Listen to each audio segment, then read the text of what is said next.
banyak nasihatin perempuan, karena demi Allah, demi Rasulullah, perempuan zaman sekarang yang namanya istri sama suami berani banget. Betul nggak? Melotot sama suami, pulang telat dikit ngoceh sampai subuh. Betul begitu? Betul. Saya ngomong banyakin perempuan ini kenapa? Karena di neraka itu paling banyak apa? Laki-laki apa perempuan?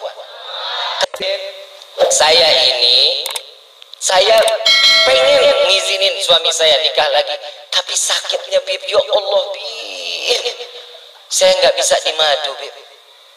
Kalau gitu digula. Ini Iman kayaknya lagi cari ancang-ancang nih Iman nih. Ini kayaknya pelaminan pertama 3 bulan, pelaminan kedua. Kenapa sih yang setiap perempuan ini nggak terima kalau suaminya nikah lagi? Kenapa? Karena jaminannya surga. Syaitan akan membisikkan, nggak boleh, jangan, enak aja, ntar dibagi 2, rezeki lo kurang, ntar uang make up lo berkurang, uang dandanan lo, uang semuanya berkurang, cintanya ntar dibagi, dia lebih cinta sama yang kedua, karenanya lebih semok. Kan begitu. Tuh ibu udah dia ngomong, bahaya.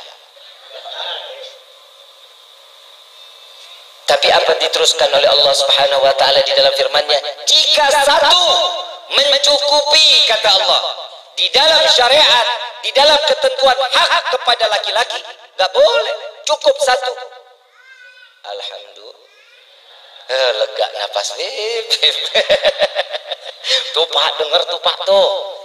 Nah sekarang saya juga mau ngasih juga amanah buat ibu-ibu. Kenapa saya banyak nasihatin perempuan? Karena demi Allah, demi Rasulullah, perempuan zaman sekarang yang namanya istri sama suami berani banget. Betul nggak? Melotot sama suami, pulang telat dikit ngoceh sampai subuh. Betul begitu? Betul. Saya ngomong banyakin perempuan ini kenapa? Karena di neraka itu paling banyak apa? Laki-laki apa perempuan? Karena nggak ngizinin suaminya kawin lagi. Kembali lagi ke situ. Satu ibu udah pulang, mulai gerah nggak dengerin suami kawin lagi. Dikit lagi juga emak-emak pada pulang nih. Terusin ya. Di neraka paling banyak apa? Perempuan. Apa di dalam kitab Duratun Nasihin, hadis Nabi SAW,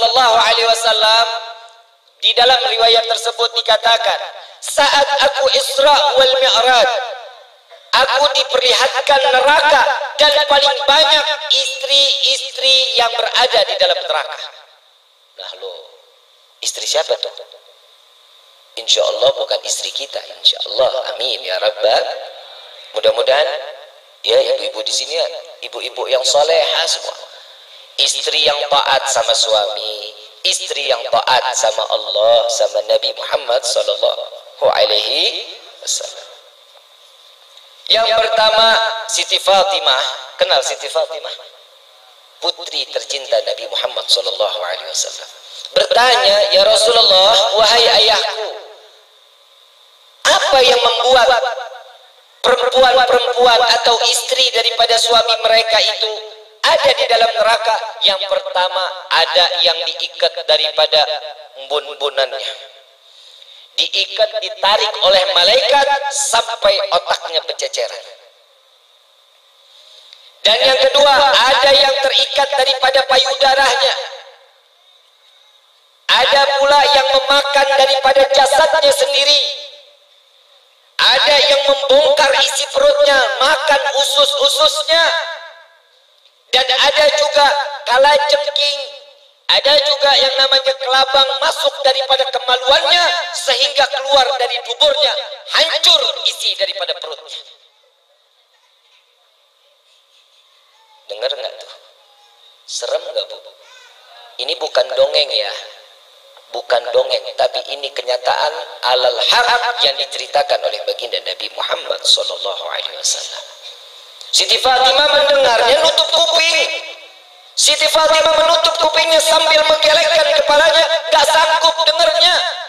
Khawatir dirinya yang akan mendapatkan siksaan tersebut. Sedangkan Siti Fatimah Al-Batul Az-Zahra yang tersucikan dan yang teraman daripada siksa api neraka masih menangis mendengar suara perempuan seperti itu. Sampai saat itu Siti Fatimah bertanya lagi, ya Rasulullah, tidak tahan aku mendengar daripada ceritamu ini. Aku ingin mendengar apa dosa daripada istri tersebut yang mereka ditarik daripada rambutnya sampai ke ubun-ubunnya, sampai tercecer otaknya, mereka yang sampai mati tidak menutup auratnya.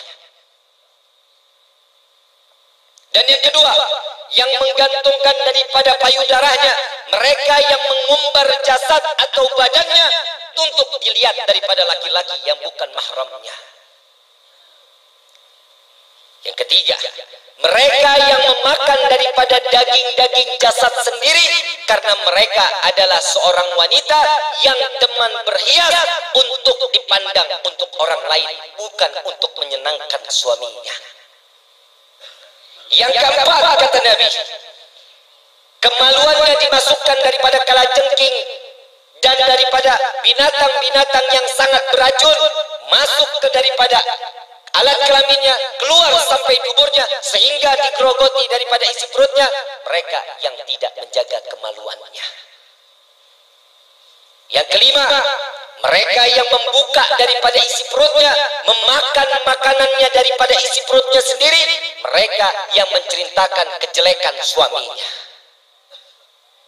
Ini kira-kira saya enggak menuduh, tidak berprasangka pun tidak. Insya Allah mudah-mudahan wanita yang berada di desa ini Allah selamatkan dari siksa tersebut.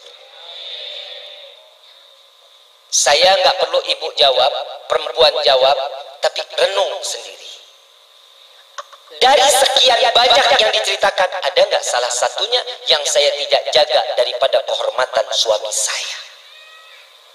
Sampai Nabi mengatakan, Pak, untuk menyampaikan kepada istri di rumah. Tahu nggak sih di dalam khutbah nikah, ya ayyuhalladzina amanu ittaqullah, di khutbah nikah ada dikatakan di dalam khutbah tersebut Nabi mengucapkan, wahai orang yang beriman, bertakwalah kalian kepada Allah. Karena pernikahan ini untuk menjaga keimanan dan makin taat ibadah kepada Allah. Hukum nikah itu banyak. Bisa jadi sunnah, bisa jadi wajib, bisa jadi haram. Kapan ini terjadi? Sunnah jika, simak baik-baik, jika pernikahan tersebut ingin menambahkan nilai ibadah mereka kepada Allah, maka sunnah hukumnya. Pernikahan hukumnya sunnah. Wajib, kapan itu menjadi wajib? Mereka punya hawa nafsu yang tinggi, berkeinginan untuk syahwatnya nggak bisa dibendung, memiliki keuangan yang cukup, maka wajib untuk menikah. Keuangan yang cukup maksudnya bisa menafkahi, memberikan nafkah lahir dan batin. Kapan itu menjadi haram? Nih yang bahaya. Ini yang benar-benar bahaya, kita nggak sadar ini. Pernikahan kita bisa menjadi haram jika sebelum menikah mereka orang yang pandai beribadah, setelah menikah dia orang yang lalai kepada Allah. Haram pernikahan tersebut. Mudah-mudahan Allah jaga pernikahan kita. Nah, maka itu minta kepada Allah, ya Allah, panjangkan jodoh kami. Panjangkan jodoh kami sampai ke dalam surga, jangan cuma sampai di dunia. Suami fitnah, istri fitnah, anak fitnah, mertua gue bilangin loh, mertua fitnah, tetangga fitnah, saudara fitnah, ipar fitnah. Orang yang berani menikah membuka lembaran fitnahan baru. Ini contohnya ini. Ini dia, berani membuka lembaran fitnahan baru. Bukan berarti orang nikah ujiannya stop, nggak ada, dibuka, makin dilebarin. Makanya doanya jangan salah. Kadang kita dikasih doanya, kadang suka bilang, ya Allah tambahkan hamba kesabaran, ya Allah tambahkan hamba kesabaran, sampai nangis. Kenapa? Ujian terus, Beb, nggak selesai, ujian lagi, terus minta sabar. Iya, pantesan. Karena diminta sabar, ujiannya lagi. Sabar lagi, uji lagi. Terus sampai di mana batas kesabaran? Mintanya jangan minta sabar. Mintanya apa? Ya Allah, selesaikan permasalahanku selama di dunia sampai di akhirat. Itu doanya. Ini doanya. Ya Allah, minta sabar. Besok diuji lagi, gak kelar-kelar ya Allah. Ya doanya salah. Ya minimalnya doanya Rabbana atina fid dunya wa fil akhirati. Kan minta kebaikan, minta diselamatin. Itu doa yang mustajab.